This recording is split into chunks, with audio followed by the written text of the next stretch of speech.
subscribe to our channel and press the bell icon. السلام علیکم عزیز طلباء طالبات. جماعت ہاشم تاریخ نویسی کے 12ویں سبق آزادی کا حصول، اس کی ویڈیو میں آپ تمام کا استقبال ہے. آپ کو ہمارا ویڈیو پسند آئے تو لائک کیجئے، شیئر کیجئے، ہمارے چینل کو سبسکرائب کیجئے، اس ویڈیو کو آخر تک دیکھیے. چلیے شروعات کرتے ہیں. آزادی کا حصول. دوسری عالمی جنگ کے دوران بھارت کی آزادی کی لڑائی وسیع ہو چکی تھی. یعنی دوسری عالمی جنگ کب چل رہی تھی؟ 1939 سے 1945 کے دوران، اور تبھی بھارت چھوڑو تحریک بھی چل رہی تھی. بھارت کی آزادی کا مطالبہ زور پکڑتا جا رہا تھا. انگریز حکمرانوں کے لیے اس مطالبے پر سنجیدگی سے غور کرنا ضروری ہو گیا تھا. اس تناظر میں انگریز حکمراں بھارت کو آزادی دینے کے لیے مختلف منصوبے بنانے لگے. یعنی دوسری عالمی جنگ کی جو وسعت تھی، اس کی وجہ سے جو بھارت کی آزادی کی لڑائی جو ہے بہت وسیع ہو چکی تھی، اور اسی لیے انگریز بھی سوچ رہے تھے کہ بھارت کو آزاد کر دینا چاہیے. قومی جماعت کی تشکیل سیکولرزم کی بنیاد پر ہوئی تھی. اب قومی جماعت کون سی تھی؟ یعنی انڈین نیشنل کانگریس. اب قومی تحریک میں تمام مذاہب اور ذات کے لوگ شامل تھے. اس تحریک کو کمزور کرنے کے لیے انگریزوں نے پھوٹ ڈالو اور حکومت کرو کی پالیسی اپنائی تھی. یہ دیکھیے انگریزوں کی بہت پرانی پالیسی تھی، اور اسی لحاظ سے وہ بھارت کے لوگوں میں پھوٹ ڈالتے تھے اور اپنی حکومت چلاتے تھے. اسی کے نتیجے میں مسلم لیگ قائم ہوئی. 1930 عیسوی میں مشہور شاعر ڈاکٹر محمد اقبال نے خود مختار مسلم ملک کا نظریہ پیش کیا. چودھری رحمت علی نے پاکستان کا تصور پیش کیا.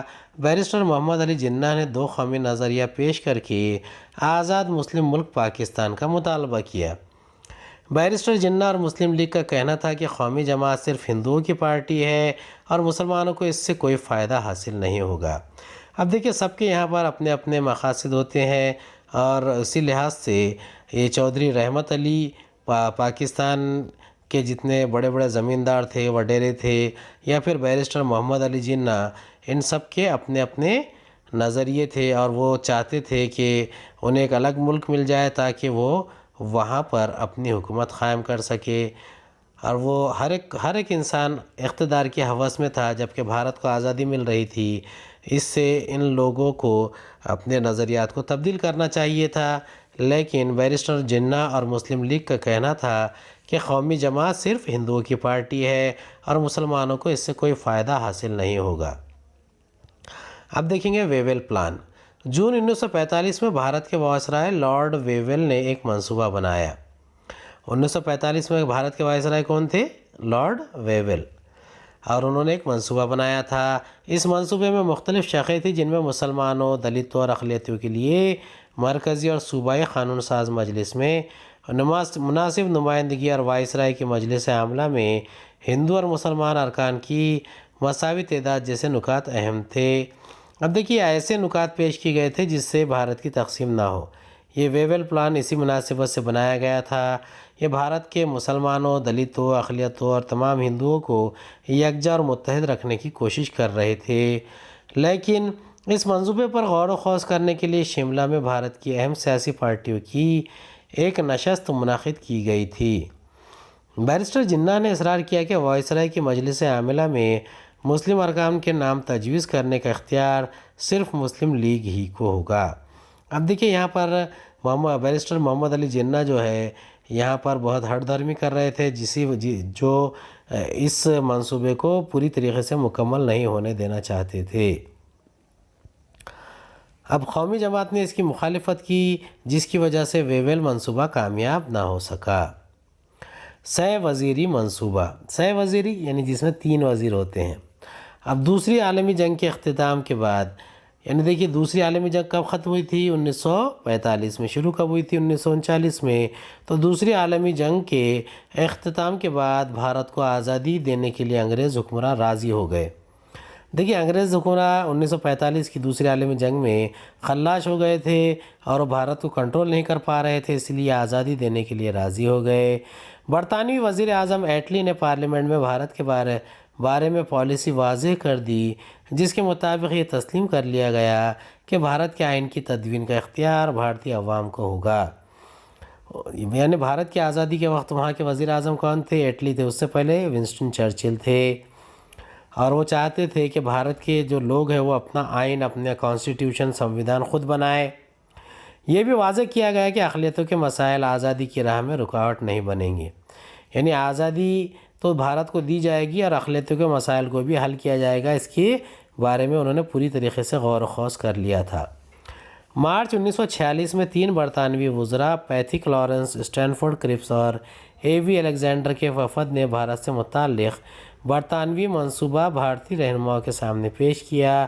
اسے 100 وزیری منصوبہ کہا جاتا ہے۔ دیکھیے اسے اسٹینفورڈ کرپس نے پیش کیا تھا تو اسے کرپس منصوبہ بھی کہتے ہیں، کرپس مشن بھی کہتے ہیں۔ اس میں کون کون سے تھے؟ پیتھک لارنس، اسٹینفورڈ کرپس اور اے وی الیگزینڈر۔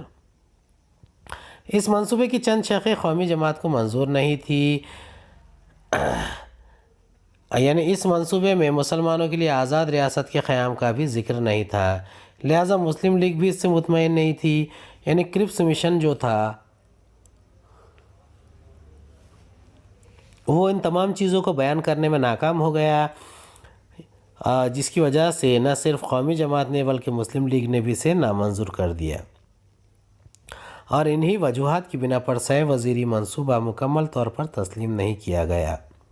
یوم راست اقدام۔ اب پاکستان کا مطالبہ پورا نہ ہوتا دیکھ کر مسلم لیگ نے راست اقدام کرنے کا فیصلہ کیا، یعنی ڈائریکٹ ایکشن۔ اب اس فیصلے کے مطابق مسلم لیگ کی جانب سے 16 اگست 1946 کو یوم راست اقدام یعنی ڈائریکٹ ایکشن ڈے کے طور پر منانے کا اعلان کیا گیا۔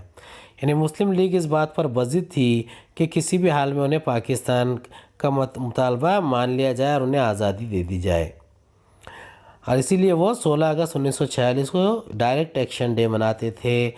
اس دن ملک میں جگہ جگہ ہندو مسلم فسادات ہوئے، بنگال کے نواک خالی میں زبردست قتل و غارت گری ہوئی۔ اس تشدد کو روکنے کے لیے گاندھی جی نے اپنی جان کی پرواہ نہ کرتے ہوئے وہاں پہنچے، وہاں امن قائم کرنے کے لیے انہوں نے سخت کوششیں کی۔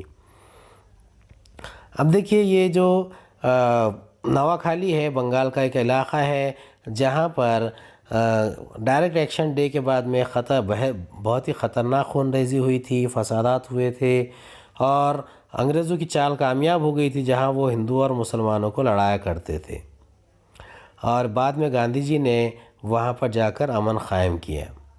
عبوری حکومت کا قیام، یعنی عبوری حکومت کس طریقے سے قائم ہو گئی تھی؟ ملک میں تشدد کے ماحول میں ہی وائسرائے ویول نے عبوری حکومت قائم کر دی۔ پنڈت جواہر لال نہرو اس حکومت کے سربراہ تھے، یعنی جو حکومت تھی وہ عبوری حکومت تھی اور اس کے سربراہ پنڈت نہرو کو بنایا گیا۔ ابتدا میں مسلم لیگ نے عبوری حکومت میں شامل نہ ہونے کا فیصلہ کیا، کچھ عرصے بعد وہ عبوری حکومت میں شامل ہو گئی، لیکن مسلم لیگ کے سخت رویے کی وجہ سے عبوری حکومت کا کام کاج آسانی کے ساتھ چل نہ سکا۔ یعنی عبوری حکومت کس کے لیے بنائی جا رہی تھی؟ بھارت کے نمائندوں کے لیے، لیکن عبوری حکومت بھارت کے نمائندوں کے لیے ہی بنائی جانے والی حکومت ایک طریقے سے ناکام ہو رہی تھی۔ اس کی وجہ کیا تھی؟ اس کی وجہ تھی مسلم لیگ کی ہٹ دھرمی اور بیرسٹر جناح کی ہٹ دھرمی۔ ماؤنٹ بیٹن منصوبہ۔ برطانوی وزیر اعظم ایٹلی نے اعلان کیا تھا کہ برطانیہ 1948 سے قبل بھارت کو اقتدار منتقل کر دے گا۔ یعنی برطانوی پارلیمنٹ میں اس بات کی طرف پوری طریقے سے اشارہ دیا گیا تھا کہ بھارت کو 1948 میں آزادی مل جائے گی۔ اقتدار کی منتقلی کے پس منظر میں بھارت کے وائسرائے کے طور پر لارڈ ماؤنٹ بیٹن کا تقرر کیا گیا۔ یعنی اس سے پہلے کون تھے؟ لارڈ ویول تھے وائسرائے، بعد میں لارڈ ماؤنٹ بیٹن کا تقرر کیا گیا۔ لارڈ ماؤنٹ بیٹن نے بھارت کے اہم رہنماؤں کے ساتھ گفت و شنید کی، یعنی بات چیت کی۔ جتنے اہم رہنما تھے کون کون تھے؟ مہاتما گاندھی، پنڈت نہرو، بیرسٹر جناح، مولانا ابوالکلام آزاد اور سردار پٹیل۔ انہوں نے بھارت اور پاکستان دو آزاد ملکوں کے قیام کا منصوبہ تیار کیا۔ قومی جماعت نے تقسیم کی مخالفت کی۔ اب دیکھیے لارڈ ماؤنٹ بیٹن پہلے سے ہی اس بات کے لیے تیار تھے کہ وہ بھارت کو تقسیم کر دینا چاہتے تھے، لیکن انڈین نیشنل کانگریس جو قومی جماعت تھی اس نے اس کی مخالفت کی۔ ملک کا اتحاد ہی قومی جماعت کے قیام کی بنیاد تھا، یعنی ملک کا اتحاد قائم رہے گا تبھی کانگریس چاہتی تھی کہ ملک ایک یکجا رہے، لیکن مسلم لیگ پاکستان کے قیام پر بضد تھی۔ یعنی مسلم لیگ چاہتی تھی کہ کسی بھی طریقے سے انہیں پاکستان ایک نیا ملک مل جائے جس کی وجہ سے تقسیم کے علاوہ کوئی دوسرا راستہ نہ رہا۔ بحالت مجبوری قومی جماعت نے تقسیم کے فیصلے کو قبول کر لیا، یعنی کانگریس نے 1947 میں اس بات کو قبول کر لیا کہ ہاں ٹھیک ہے، بھارت کو تو تقسیم کیا جائے اور پاکستان ایک نیا ملک وجود میں آئے۔ بھارت کی آزادی کا قانون۔ ماؤنٹ بیٹن کی اسکیم کے مطابق 18 جولائی 1947 کو برطانوی پارلیمنٹ میں بھارت کی آزادی کا قانون منظور کر لیا گیا، یعنی 18 جولائی 1947 کو بھارت کو آزادی ملنے کا قانون برٹش پارلیمنٹ نے منظور کیا۔ اس قانون میں موجود شقوں کے مطابق یہ طے کیا گیا کہ 15 اگست 1947 کو بھارت اور پاکستان دو آزاد ملک وجود میں آئیں گے۔ ان ملکوں پر برطانوی پارلیمنٹ کا کوئی حق نہیں ہوگا، یعنی ابھی تک کے اتنے سالوں تک کہ بھارت پر برطانوی پارلیمنٹ کا حق تھا اور اس حق کو برطانیہ مانتا بھی تھا، لیکن اس حق سے انکار کرنے کی یہاں پر وجہ یہ تھی کہ بھارت اور پاکستان یہ دو ملک وجود میں آنے تھے اور ایک نیا بھارت کو آزادی ملنے والی تھی، اور اسی لیے ان ملکوں پر برطانوی پارلیمنٹ کا حق نہیں ہوگا۔ اب دیسی ریاستوں پر سے برطانیہ کا حق ختم ہونے والا تھا۔ اب دیکھیے یہاں پر یہ بھارت کی تقسیم کے وقت کا نقشہ ہے۔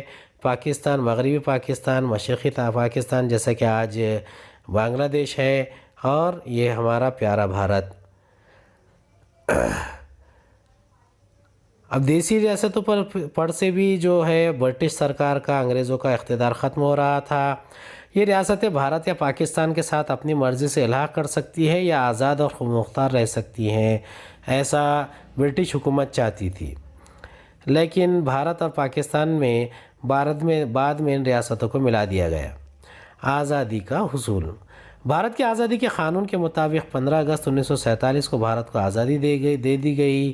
14 اگست 1947 کی نصف شب یعنی دلی کے پارلیمنٹ ہال میں قانون ساز اسمبلی کا اجلاس جاری تھا۔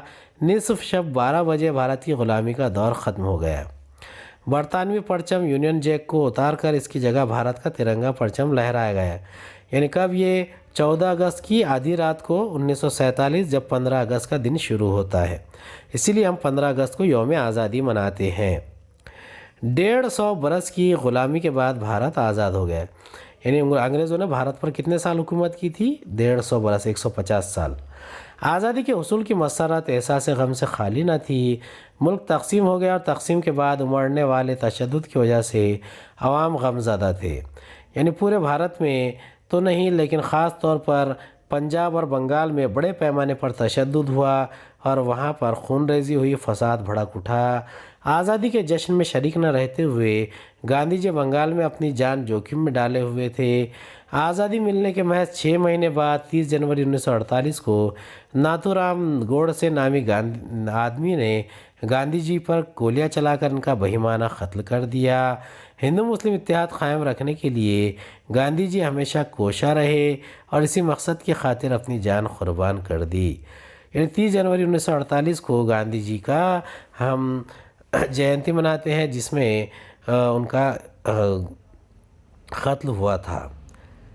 امید ہے آپ کو ہمارا ویڈیو پسند آیا ہوگا۔ اگلے ویڈیو میں دوبارہ ملاقات ہوگی۔ خدا حافظ۔